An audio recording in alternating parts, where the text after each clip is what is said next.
Hello, my fellow Jackets fans. How are you doing? My guess is that as a fan, you are not doing well. Well, let's be miserable together, shall we? As they always say, misery loves company. Welcome to Boom and Gloom. Normally, I would say that this is a Columbus Blue Jackets fan podcast where I discuss the boom and the gloom, or the good and the bad, of CBJ hockey. But let's be honest here, it's been all gloom here lately. I have absolutely nothing positive to talk about today. It's all gloom. My name is Anthony, and I am North America's longest-suffering hockey fan. As Blue Jackets fans, we are beyond frustrated right now. But I am confident in saying that I have it worse than all of you. You may have been suffering for the better part of 25 years of the Blue Jackets' existence, but I've been suffering far longer than that as a Hartford Whaler fan. And then, having no hometown favorite team to call my own at all when the Whalers were moved to Carolina. So all of you fellow Jacket fans out there who are frustrated and angry, it could be worse. You could be me. And you know what? I'm tired of doing this. I'm tired of constantly complaining about this team. Or should I say, I'm tired of this team constantly giving me things to complain about. It is exhausting. I would love for this podcast to be positive and uplifting, where I'm, praising the team and their performance. Maybe talking about which teams the Jackets have to worry about as threats to their high position in the standings. But that's all a pipe dream right now. And one of the problems is that the team gave us hope after last season. Hope that things were turning around. The players told us they were a playoff team. And if they didn't make the playoffs this season, it would be deemed a failure. And then they come out this year and completely crap the bed. I said going into this season that I did not expect them to make the playoffs. I expected them to take a step back. But holy crap, I did not expect this train wreck. This team has taken several giant leaps backwards. The season is quickly becoming an absolute disaster. And you know it's bad when fans like me, like diehard fans who have stuck it out for decades, when they're apathetic towards the team. I'm becoming numb. I usually watch every single game I possibly can. Now, I'm not all that inclined to watch. I don't get excited to turn on that TV and watch a game. I just don't enjoy seeing this team spiral. I don't enjoy them constantly disappointing. And I don't enjoy seeing them play when I know deep down they're going to lose. It's no fun. And that's what it's supposed to be, right? Fun. Like, watching hockey is supposed to be fun. Watching your favorite team play is supposed to be fun. But after all the positivity of last season, all this team has done this year is suck the fun out of it. So I'm not going to lie. This episode is going to be a witch fest. And I don't curse on this podcast, so you can probably figure out what word goes better there. So stick with me and let's all be miserable together. As I prepare for this episode, the Jackets most recently lost 3-2 to the Vegas Golden Knights. That was the first game in a long while where I could not watch at least part of it. I missed the entire game. my wife and I had plans with friends, and I certainly was not going to prioritize watching this pathetic team over dinner and fun with friends. And I was probably right to feel that way. The Jackets blew yet another third period lead at home after already losing 4 straight games. Now the losing streak is 5. And the team has already gone through a 4-game losing streak this season. They've won 6 games in regulation all season. 6 out of 39. They are now the last place team in the Eastern Conference. That is absolutely pathetic. Aren't we all tired of this team being closer to last place than first place every freaking season? As talented as this team is, and I question exactly how talented that is sometimes, they should have definitely have won more than 6 games in regulation. They should not be in last place in the conference. And Don Waddell, general manager, has done nothing. He has sat on his hands. He has said nothing. How long does he let this go before deciding something has to be done? A shakeup of some kind is needed. I've heard people say that this was Don's play all along. This was his retirement celebration. He'd come to Columbus for a few years, do a half-assed job, collect his paycheck, then walk off into the sunset. And I apologize, I guess I should have said half-butt job. But this team is bringing the profanity out of me. Anyway, I'm not subscribing to that train of thought just yet, but I do think he needs to step up and do something. Otherwise, we're looking at another lost season. I mean, when you think about it, this is still mostly Jarmo's team. Waddell has yet to make his personal mark on this team. The problem is, what can he do? I firmly believe the defense and goaltending are far worse problems than the forwards are at this point. And don't get me wrong, the underperforming forwards on this team are a problem too. But if you were to prioritize, I would put defense and goaltending at the highest point. And that's a huge problem because besides Werenski and Matejchuk, I would trade the rest of the defense. Completely revamp it. But Waddell can't. He has backed himself into a corner with Provorov. A no movement clause until 27-28. I contend that when no one else was available, he still should have let Provorov walk. Would it result in our defense being worse than it is now? Maybe, but worse than this? Worse than this crap show right now? I can't imagine the defense would be much different or much worse with someone else in the lineup in place of Provorov. And then you have Severson.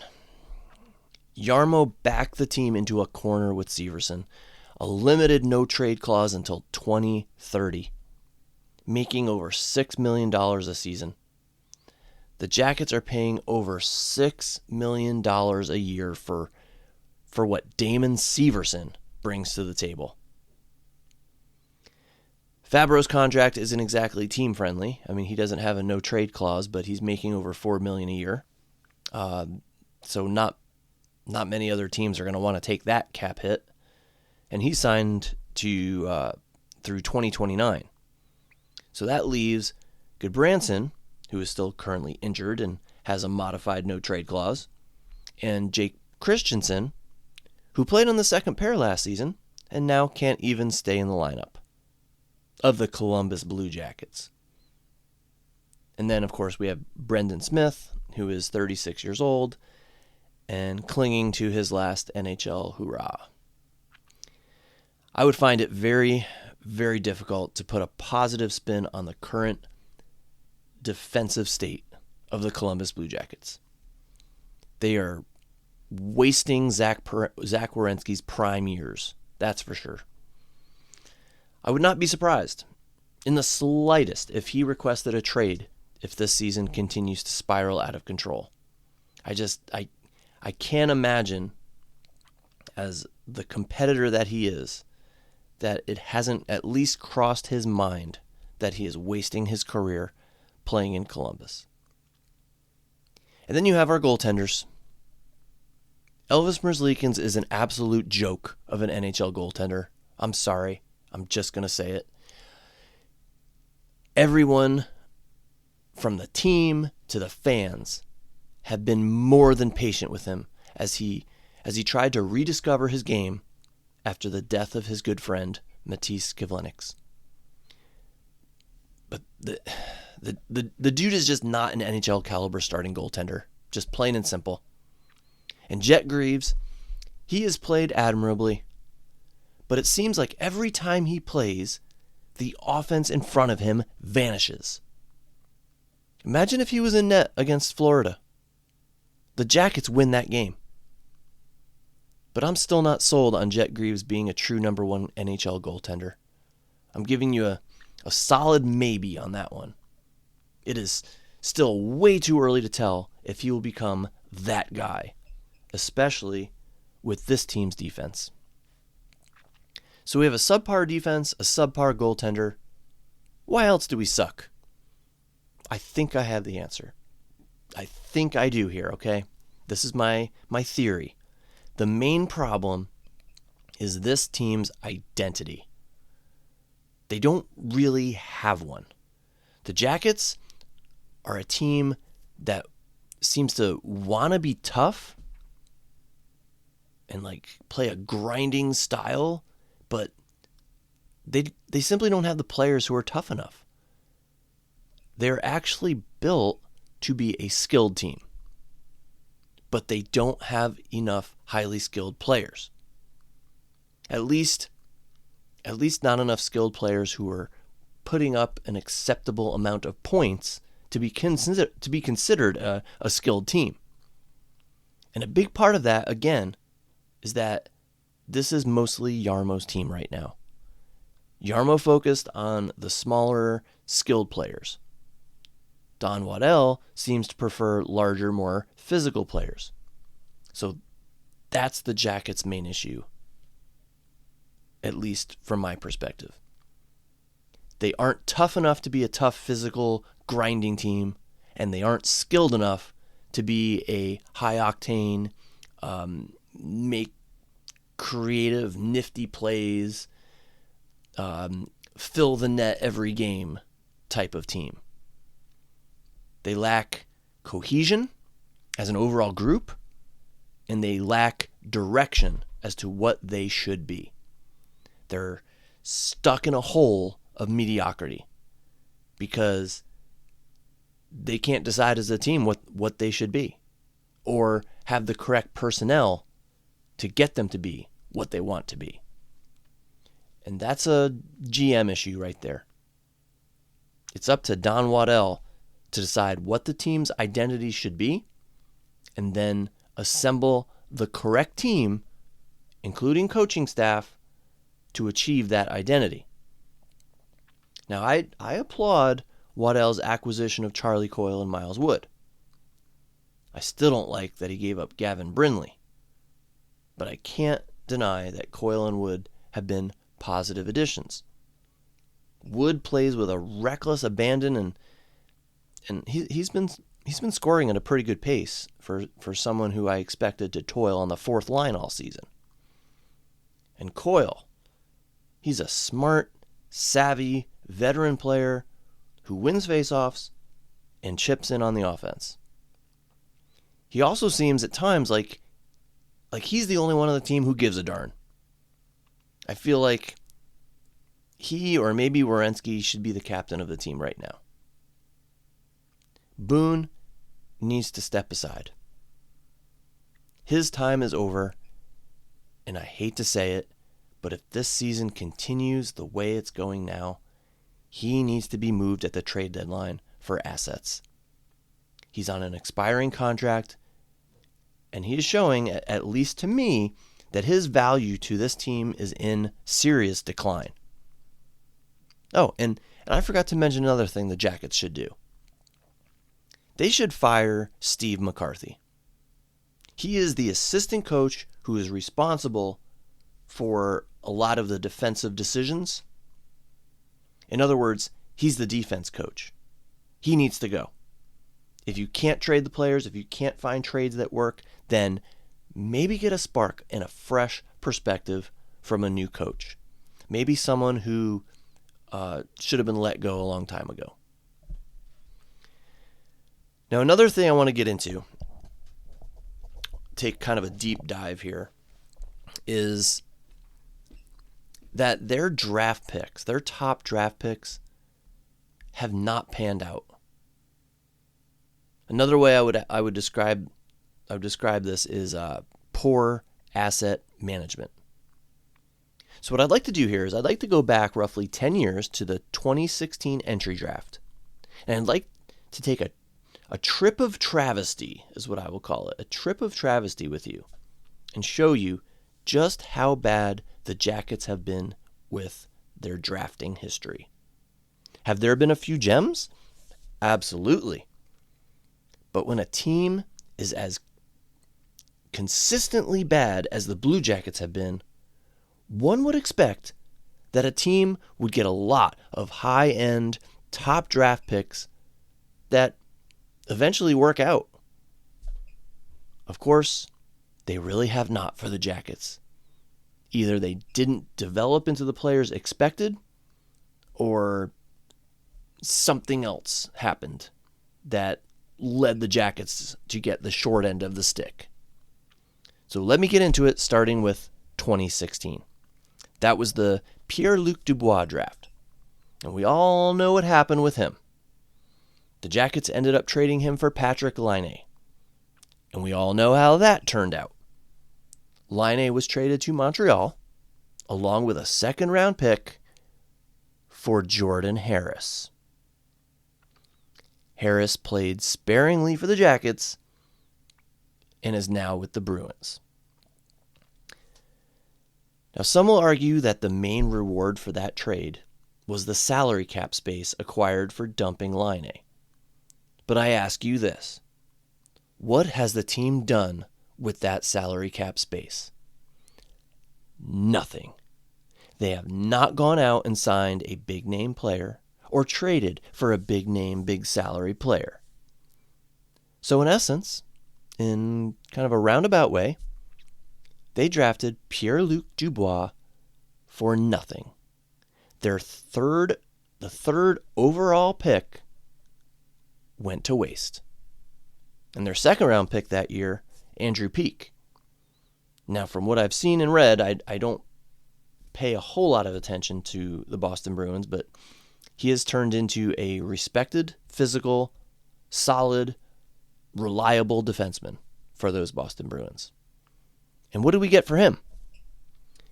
Jacob Zboril, I don't even know how to say his name, Zboril. Jacob Zboril, and a third-round pick in 2027.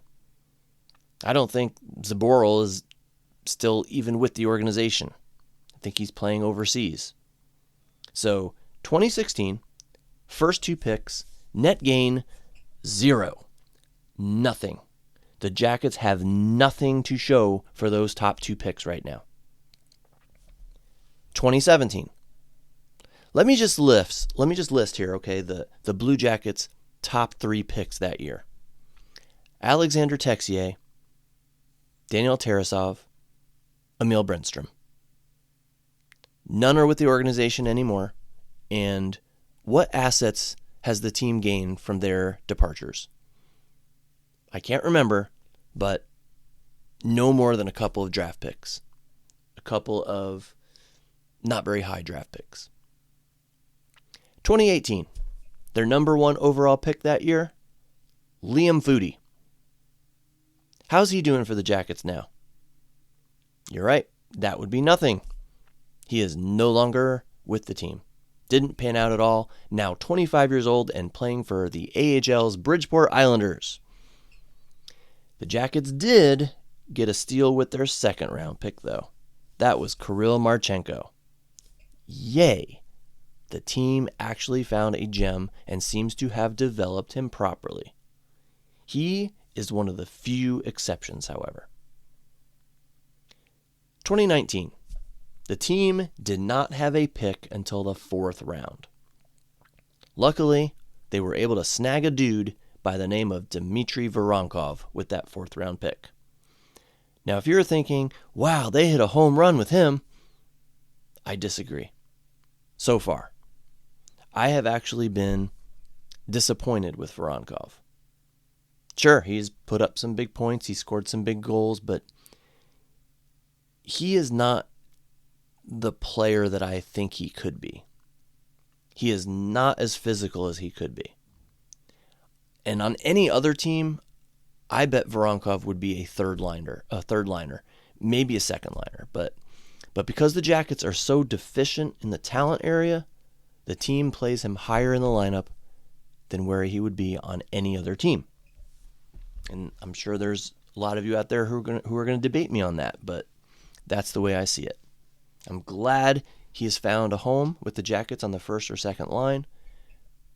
But if you put him on another talented team, like I'll just use Vegas because we just played them, he's on the third line. 2020 draft. First overall pick, first round pick was Yegor Chinnikov. And we all know how that's going. Most likely going to be traded in Dean Evason's doghouse consistently. In my opinion, not playing his best hockey and not being put in the right situations to excel. He will go to another NHL team at some point and his career will take off. Mark my words. 2021 draft. Top 3 picks, all first round picks. Kent Johnson, Cole Sillinger, Corson Kuhlmans. Kent Johnson took a huge step forward last season. He made me think, okay, yeah, this is the player you would hope you'd get with a number 5 overall pick. This is a huge step in his development. He's just going to be getting better now. Well, this season, he has taken about 50 steps back. He looks like a fringe AHL player at times. He gets knocked off pucks like he's made of paper. The creativity is there, but 4 years into his NHL career, after being drafted in the top 5, I would expect more from him. And maybe I'm expecting too much. I don't know. But again, as a Jackets fan, after all these years of suffering, you kind of expect something to go right, some good luck for once. Anyway, he can't seem to pull his head out of his butt this year. So, as of now, I'm going to label him as a bust. I hope that changes, but as for now, as of this moment, he is a bust. The same for Cole Sillinger. At number 12 overall, I hoped he would be a difference maker. But to me, he is just the textbook definition of an average NHL player. There is nothing exceptional about him. He doesn't score much. He's not much of a playmaker. He isn't extremely physical. He's just average defensively. He's just there. Yeah, he's just there. You can replace him with virtually any other NHL third liner and get the same results. Then you have Corson Kuhlmans. Have you heard any positive things about his development in Cleveland the last few years? Me neither. And that's my point. Another first-round bust. 2022. David Jiricek. Yeah. Didn't work out for the Jackets, so they traded him to the Wild for a first-round pick and Damon Hunt. Then lost Damon Hunt back to the Wild through waivers. That's fantastic, isn't it? And then they go and spend the first round pick they got on a Russian goaltender who won't be eligible to play in the NHL until like 2030. Bad asset management. The team needs help now. And you draft a player that won't be ready until 2030. But I will say that the Jackets' other first-round pick that year was Denton Mateychuk.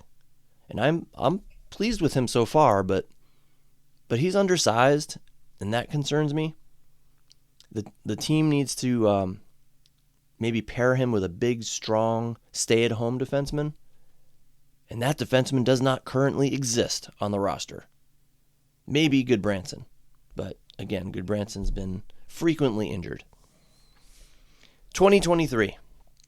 Thank you, hockey gods, for Adam Fantilli.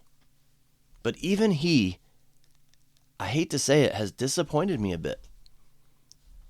Comparatively speaking, okay? I mean, you see Connor Bedard, Leo Carlsson, and Will Smith just taking off. And those are the picks 1, 2, and 4 that year. Adam Fantilli was number 3. And then you have Adam Fantilli behind the pack. But that, of course, could be the team. Could be the team or the coach he currently plays for. It may be a curse. I don't know. The Jackets' second-round pick, Gavin Brindley. And I still contend that the Jackets gave up too much to get Coyle and Wood. Brindley is playing well for the Avalanche with 5 goals and 9 points already in 21 games. That's better than Kent Johnson, that's for sure. But as of now, I would call that trade a wash. The Jackets got something really good in Coyle, but Coyle is 34. If Coyle has moved on or retired in a few years and Brindley is lighting it up in Colorado, I'm going to be very annoyed. Because then that means that trade got us nowhere. But anyway, 2024. This is where I'll stop because it's still early, too early for me to comment on last year's draft and how the players have progressed. But in 2024, the Jackets took Caden Lindstrom at number 4 overall. And boy, oh boy, is that looking more and more like a huge bust. 1 goal, 2 assists in 11 games for Michigan State. And he has been dealing with non-back related injuries. I sure hope I'm wrong, but it certainly seems at this point that the Jackets should have gone with someone else, like maybe Demidov, or maybe traded out. I don't know. But that's the thing. The Jackets can't seem to get out of their own way with these draft picks. They can't seem to luck into as much as other teams do. And even the sure bets don't seem to pan out for them. It is incredibly frustrating. So in summary, out of the last 10 years of draft picks, who has worked out really well for the Jackets? At this point, I can only name 2 players. Adam Fantilli and Kirill Marchenko. Mateychuk is fringe. He's on the line with that. He's almost there. I almost can say he is definitely not a bust. We are going to make him a great player. But not yet. Still too early. And for a team that is struggling to improve and become less irrelevant, what the Jackets have done is simply not good enough. Now, I admit that anyone listening to this podcast may already be well aware of the Jackets' horrible draft history and poor asset management. And I was just, preaching to the choir. But I hope by going through it, it just reinforces just how the Jackets have been both unlucky with their draft picks and ineffective. And again, there have been some gems in their draft history. Werenski, Marchenko, Nash, Fantilli. But for the most part, poor drafting is one reason why we are in this mess. Still, after a quarter of a century of existence. And I want to talk more about Adam Fantilli here, okay? This is his third season. Perhaps my expectations are too high. But I feel like with how highly he was touted and seeing the players around him in comparison, he should be further along in his path to superstardom. Fantilli was a player that many suggested could have gone number 1 overall if Connor Bedard was not in the same draft. By that token, if he is number 1 overall draft pick talent, then I would expect someone to come onto a team and by his third year be a bigger difference maker. And I guess he is a difference maker, but I would like for him to be a bigger difference maker. I want him to be in the top 10 in league scoring, or heck, even the top 20. But top 10 would be great, like Bedard and Carlson. After his 31-goal season last year, admittedly, my hopes were high. I mean, to a point where I was thinking, wow, man, we stole him. You know, the Ducks are probably kicking themselves for not taking him and taking Carlson instead. But he had a slow start to the season this year, and he's battled back, and he's evened out for the most part. But I still can't help but feel disappointed. The guy is supposed to be the savior of this franchise. He's supposed to be the offensive superstar the Jackets have never had. And yes, I am well aware that the Jackets have had players like Rick Nash and Artemi Panarin. But as I've mentioned in previous episodes, I personally define an offensive superstar as someone who finishes multiple seasons in the top 10 in league scoring. The Jackets have never had that in 25 years. Nick Foligno finished tied for 10th once. That was it. And that was a weird season for scoring anyway. It gets me thinking, is Fantilli just going to be another Rick Nash? A highly skilled offensive talent who can wow us at times, who can put up big points, but never gains league recognition for being one of the best players in the league. Someone who never finishes in the top 10 in scoring, because Nash never did. And I brought this up on social media, and a name was mentioned to me. Nathan MacKinnon. Believe it or not, it wasn't until his 5th NHL season where MacKinnon truly figured it out and became a superstar. 63, 38, 52, 53. Those were MacKinnon's point totals for his first 4 seasons. 63, 38, 52, and 53.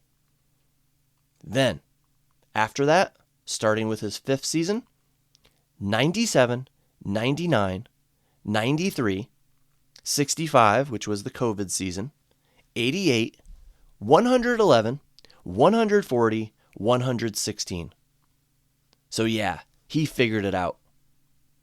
My hope is that he is following the Nathan MacKinnon path or trajectory to superstardom. Hopefully, Fantilli will figure it out faster, but knowing that it took MacKinnon 4 full seasons, it gives me hope. And the last thing that I will talk about today, the Jackets need to decide, are they contenders this year or are they not? If they are, great, but then they need to do something about it. Waddell needs to make a trade or two and see if a spark can be provided. Help is needed. Evason needs to figure out the line combinations and stick with it. Special teams need to improve. The defensive scheme needs to be adjusted. And Elvis Merzlikins needs to play as little as possible, or better yet, figure out a trade and get him out of town. At this point, I would take a bag of pucks. But that decision needs to be made. If they truly think this team is a playoff team, then adjustments need to be made. Changes need to be made because whatever this is right now is not working out at all. Or they need to decide they are not a playoff caliber team. Yet. Last season was an anomaly, most likely caused by the emotional boost playing in honor of Johnny Gaudreau. But if that's the case, they need to make that decision. And if they decide that, fine. Changes need to occur as well. First of all, it's time to play the youth. If you're not going to make the playoffs, you might as well play Kent Johnson as much as possible. You might as well play Yegor Chinnikov as much as possible. Hopefully then, he'll generate some good trade interest, boost his trade value, or better yet, figure out his game and want to stay. But benching him or playing him 5 minutes a game on the fourth line is doing no good for him and no good for the future of the team. Don Waddell has got to engineer a trade or two. Trade Severson.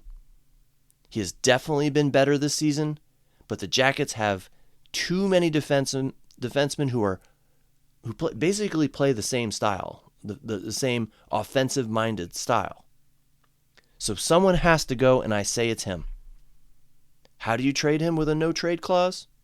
Well, here's where strategy comes into play. Start benching him. Give Christensen more ice time. Or bring up somebody. Give him ice time. Maybe trade Christensen as well, now that I think about it. Maybe trade him if he gets some interest. But if you keep benching Severson, he's not going to be happy. And if he's not happy, he'll be more receptive to a trade. Because remember, he has to approve a trade. He has to give permission with his modified no-trade clause. It sounds like a sneaky, underhanded tactic, but this is a business. And in order to make more money, the team has to win. And in order to win, we need better defense. So start making some trades, start playing your youth, and start changing up some schemes. If you lose, you lose. But it won't matter because you've already committed to not making the playoffs. And it won't be any different than what you're doing now. And for the love of God, stop playing Isaac Lundstrom like he's the second coming of Wayne Gretzky. The guy has no business playing high up in the lineup. Maybe Dean Evason was making a point to Kent Johnson, but I thought Johnson looked better in the previous game against Ottawa. I don't know. I can't figure it out.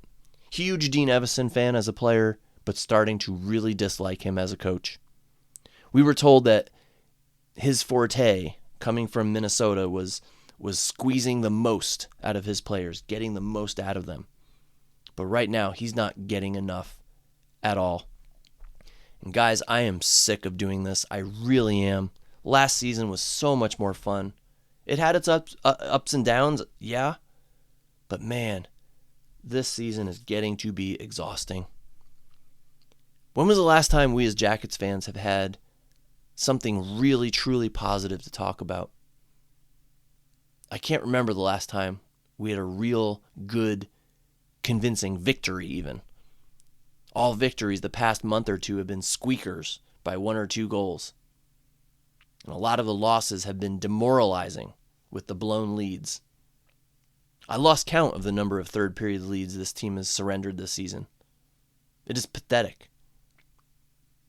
If this was the team's, first few years of existence, I'd be able to cope with it better, but this is year 25, and we still haven't figured things out as a franchise. This 25th anniversary, This 25th anniversary season has become a joke in a lot of ways. What the heck are we celebrating? One playoff series win? A few decent players?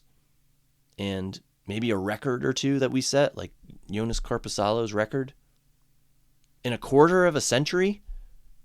And people wonder why Bill Simmons called the Blue Jackets the most irrelevant team in professional sports. Start winning consistently. Make the city and dare I say the state proud.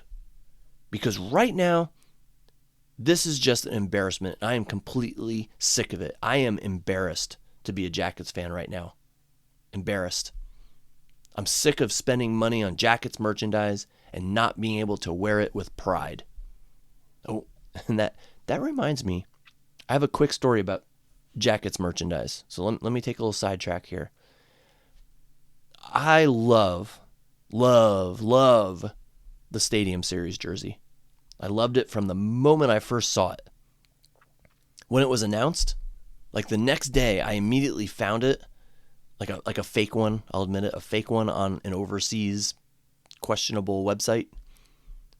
Well, it arrived, and it looked great, except for the silver.